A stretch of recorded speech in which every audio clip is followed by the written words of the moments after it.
Numbers chapter 15 teaches us that there needs to be remedial provision for honest mistakes and a holy seriousness towards deliberate defiance. The idea is, do you treat your slips as small and your rebellions as private? And if you do, how long will it be until they break the community and become exposed for what they are? Because what we can end up doing is living two separate lives. One good Christian life for all of our congregation, and then the real self is hidden underneath. But because it is so bad, we can't let it out. In this episode of Biblical Unlocks, I'm going to show you how Numbers chapter 15 teaches us that we should turn forgetfulness into faithful memory, and that our slip-ups are building us for something greater. Alright, let's get a little bit of context on the chapter.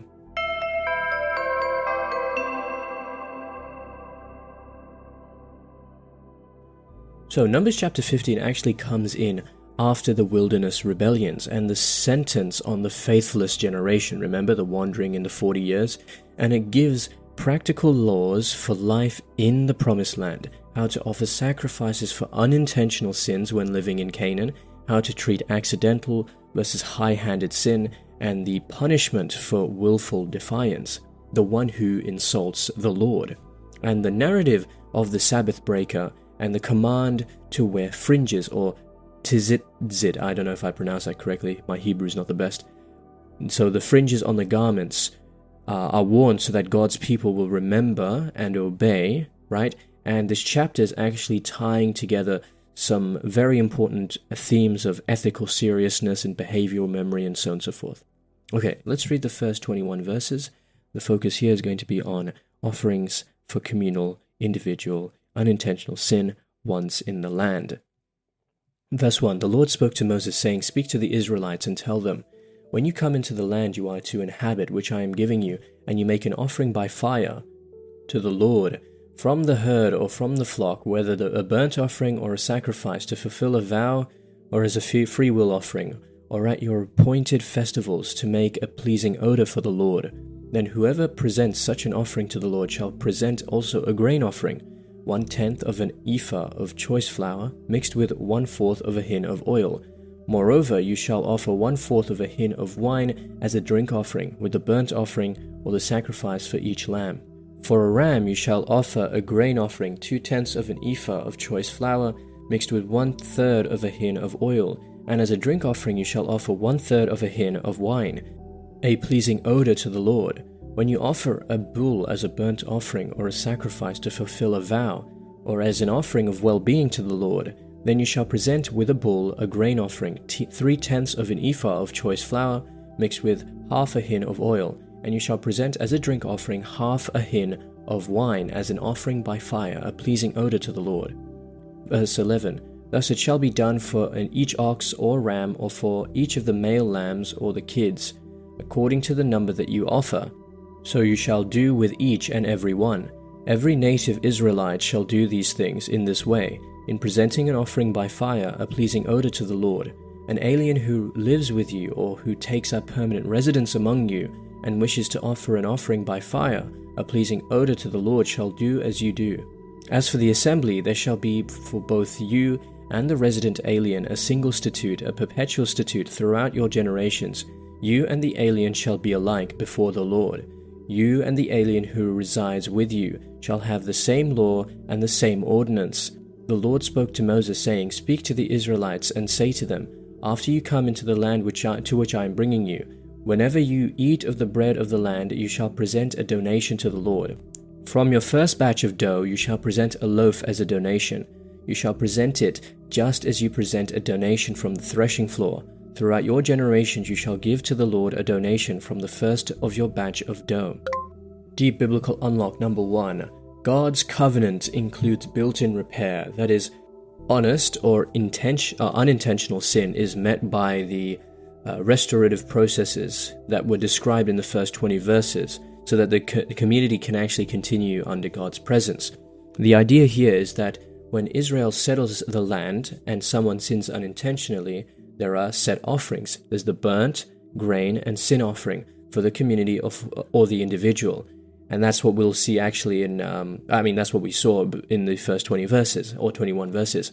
But this is not a mere ritual, like hair-splitting type stuff, right? It's not meant to be some arbitrary rule. It's a really important concept in the biblical narrative that mistakes are costly but remediable. That is, you can redeem yourself. And the law and sacrifice here create a path back into relationship, so no one slip, right, can wreck the whole camp. And this is the idea which is what we saw throughout Leviticus, right? Leviticus chapter 4 verses 1 to 35, that was all about sin offerings for the unintentional sin. Leviticus 5 verses 15 to 19, that was a restitution and sacrifice. And obviously, as we know, the ultimate sacrifice is Jesus Christ, who paid the price for our sins, so we no longer have to offer burnt offerings to save us from our sin. Okay, let's go to verses 22 to 31. In this section, we're going to see a distinction between unintentional sins and willful sins.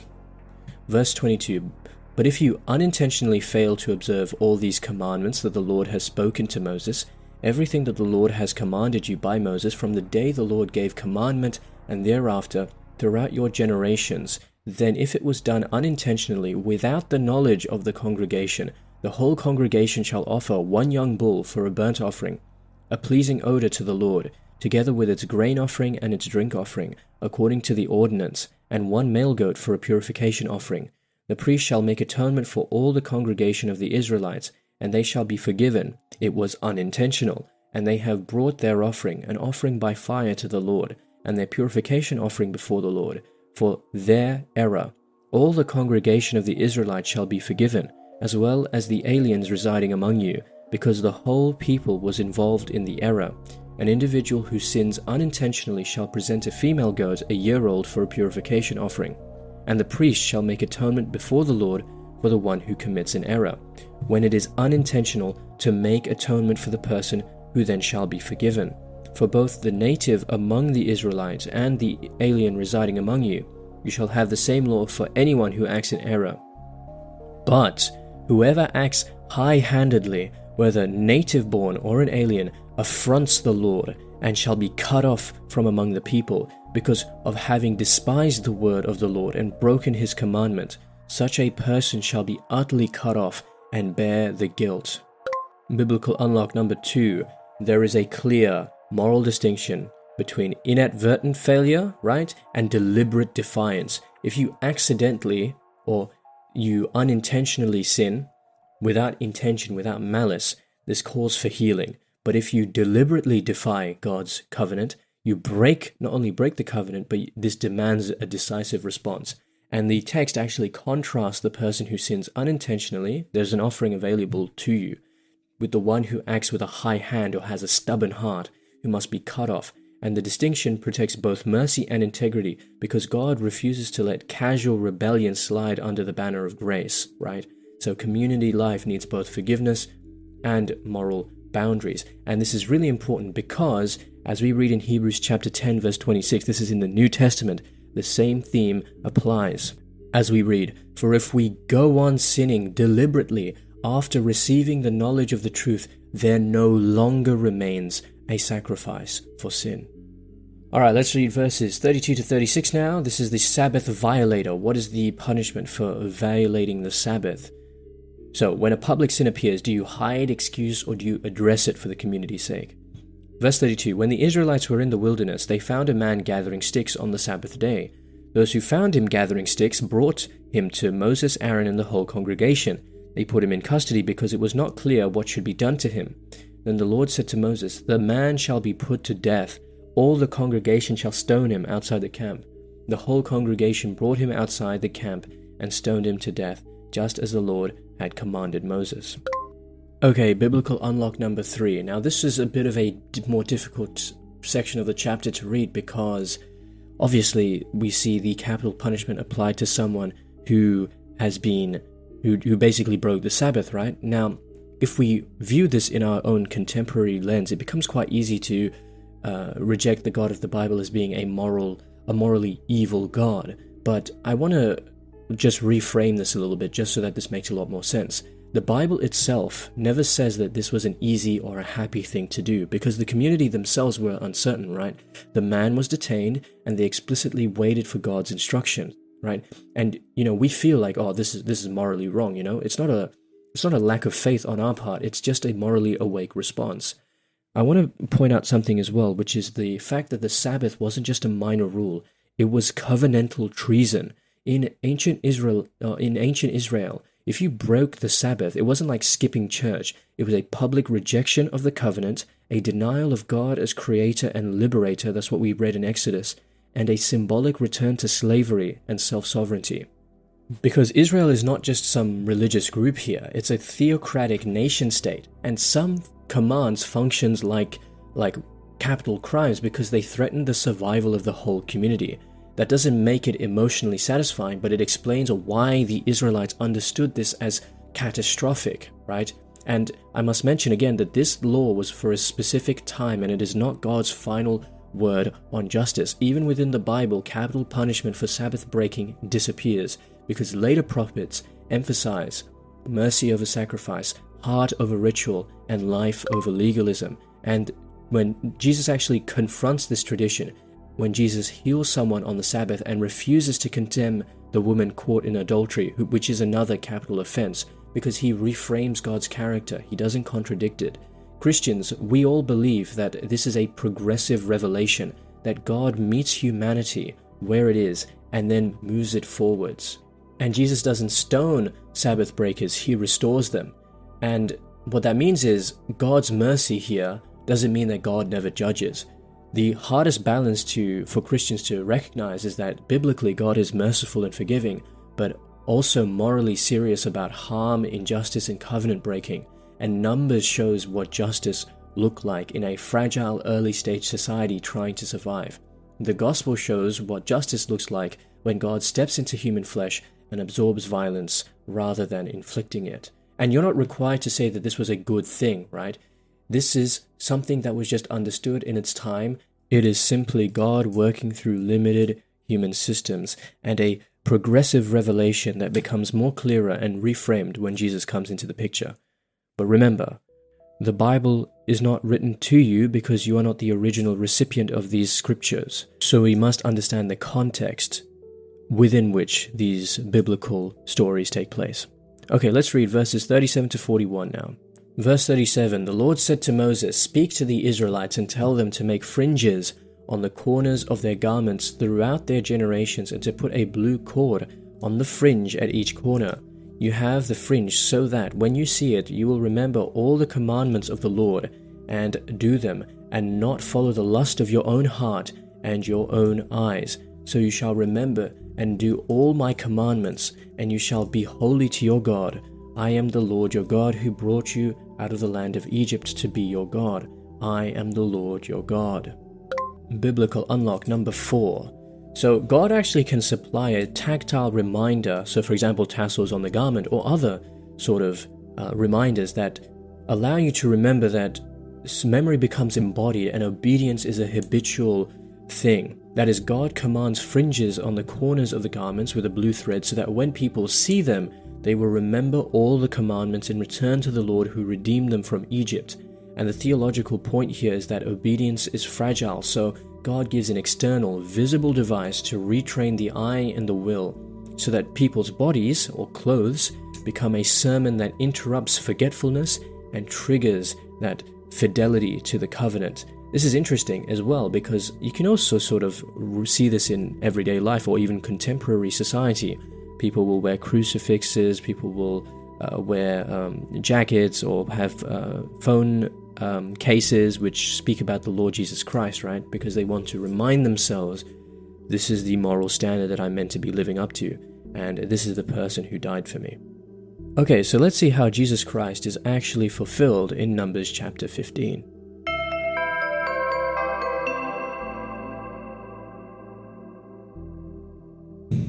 So, Numbers chapter 15's sacrificial repair and its warning against deliberate defiance ultimately find its fulfillment in Jesus Christ.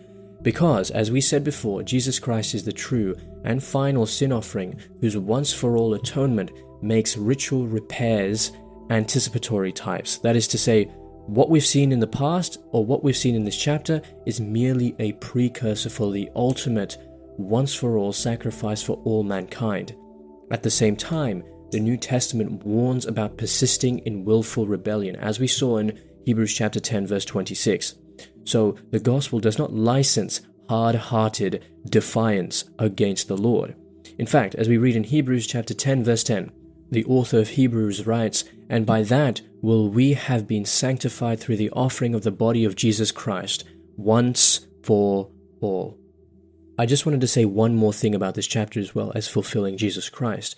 We see in Numbers chapter 15, verses 37 to 41, that they have the fringes on the garment to recognize the covenant that they have with the Lord, right? To remember the covenant. That's what the point is. I don't know if you remember, but in Matthew chapter 9, verse 20 to 22, the woman, right? There's a woman who just touches the fringe of Jesus's cloak, and then power leaves him, and the woman is healed. Do you see that prophetic echo there?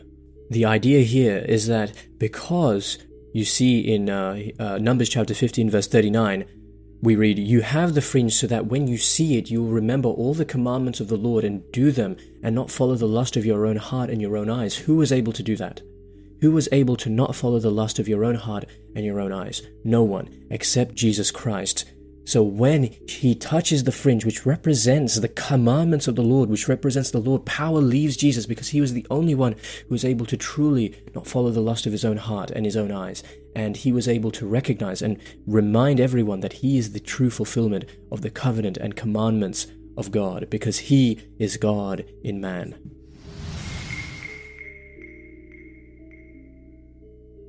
All right, some applications we can apply from this particular chapter. If you've sinned through negligence or mistake against someone else, either mispromise, something like that, do three things. Confess to the person, offer a concrete restitution, either time, pay, apology, and add a small visible fifth, remember? That additional 20% to show that you are truly sorry. And the second thing, I want you to choose a visible reminder so that you reroute your forgetfulness into obedience, just like those fringes, the blue cords on the fringe. I want you to remember the Lord who redeemed you. Maybe a crucifix, maybe a phone lock screen. Remember the Lord that redeemed you, because each time you see it, I want you to pause and say one quick sentence of thanks and one short intention for the day. This practice embodies memory like the biblical tassel we saw in Numbers chapter 15, verses 37 to 41.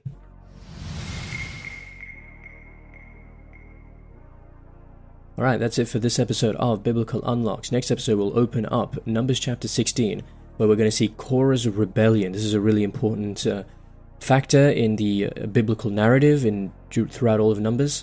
And if Numbers 15 drew a hard line between mistake and mutiny and gave a device to remember, Numbers chapter 16 will show what happens when people crown themselves as judges of God's order. It's going to get dramatic and tragic. You don't want to miss those theological stakes. So thanks for listening. Numbers chapter 15 is pastoral and severe. God provides repair for honest failure and refuses to let deliberate defiance masquerade as piety.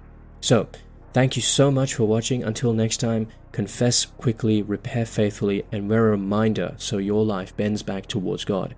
And if you enjoyed episodes like this, please consider following, rating the show. Otherwise, just have a blessed day. And remember, if you're not in your word, you're in your feelings. Godspeed.